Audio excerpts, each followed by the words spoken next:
దేవుని చేతిలో పడతామో, దేవుడు ఎప్పుడైతే మనలను విరుస్తాడో, విరవడం అంటే మనిషిని విరిచేయడం కాదు కానీ మన మనస్సుని ఎప్పుడైతే దేవుడు విరుస్తాడో అప్పుడు నిజముగా మనము ఆశీర్వదించబడిన వారిగా ఉంటామండి. హల్లెలూయా, హల్లెలూయా. యేసయ్య చేతిలో మనం పడాలంటే ఏమి చేయాలి? ముందుగా మనం ఏమి చేయాలి? మారు మనసు పొందాలి, దేవునికి ఇష్టమైనవి చేయాలి, ఆయన ఆజ్ఞలను పాటించాలి, ఆయన చెప్పిన వాక్యమును బట్టి నడుచుకుని జీవించిన బిడ్డలుగా ఉన్నట్లయితే ఆయన ఒక రోజు మనల్ని కూడా పట్టుకుంటాడు. ఆ పట్టుకుని ఏమి చేస్తాడంటే ఆశీర్వదించడానికి మనలను విరుస్తాడు. విరిచినప్పుడే నిజమైన ఆశీర్వాదం మన జీవితంలో. మనము కూడా అనేక ఆశీర్వాదాల కోసం ఏమి చేస్తూ ఉంటామంటే పరుగులు తీస్తూ ఉంటాము. సొంత నిర్ణయాలతో, సొంత పనులతో, సొంత క్రియలతో, సొంత ఆలోచనలతో మనము ఏమి చేస్తూ ఉంటామంటే డబ్బు కావలిస్తే మనం పరుగులు తీసుకుని మన శరీరాన్ని విరిచేసుకుని కష్టపడి పని చేస్తూ ఉంటాము. అలాగనే చేస్తూ ఉన్నారు అందరూ. ఇప్పుడు కష్టం మనం చేస్తేనే కదా డబ్బులు మనకు వచ్చేది.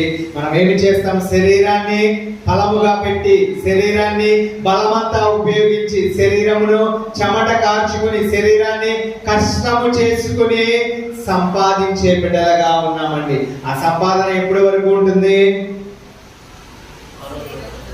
ఎప్పటి వరకు ఉంటుందండి కష్టపడిన సంపాదన? ఆ రోజు, లేదంటే ఆ వారము, లేదంటే ఆ నెల, లేదంటే ఒక సంవత్సరము, లేదంటే నువ్వు కష్టపడి సంపాదించినది ఒక 10 సంవత్సరాలు, 5 సంవత్సరాలు, లేదంటే నీవు బ్రతికి ఉన్నంత కాలము మాత్రమే ఉంటుందండి. కానీ యేసయ్య ఒక్కసారి నిన్ను పట్టుకుని వెలిస్తే ఈ భూలోకము మారకపోయినా, అది ఉన్నా లేకపోయినను కూడా ఆయన ఏం చేస్తాడంటే నిత్య జీవములో కూడా నిన్ను ఆశీర్వదించే దేవుడై ఉన్నాడండి. హల్లెలూయా. భూలోకము ఆయన రాకడ ఎప్పుడు వస్తుందో తెలియదు, ఆయన చిత్తం ఎలాగున్నదో తెలియదు, నీ ప్రాణం ఎప్పుడైపోతుందో తెలియదు.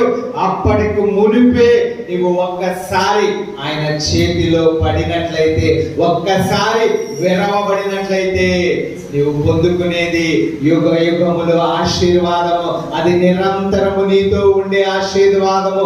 అది దేవుని చేతిలో నుంచి వచ్చి ఆశీర్వాదముగా దేవుడు చెప్తున్నాడండి.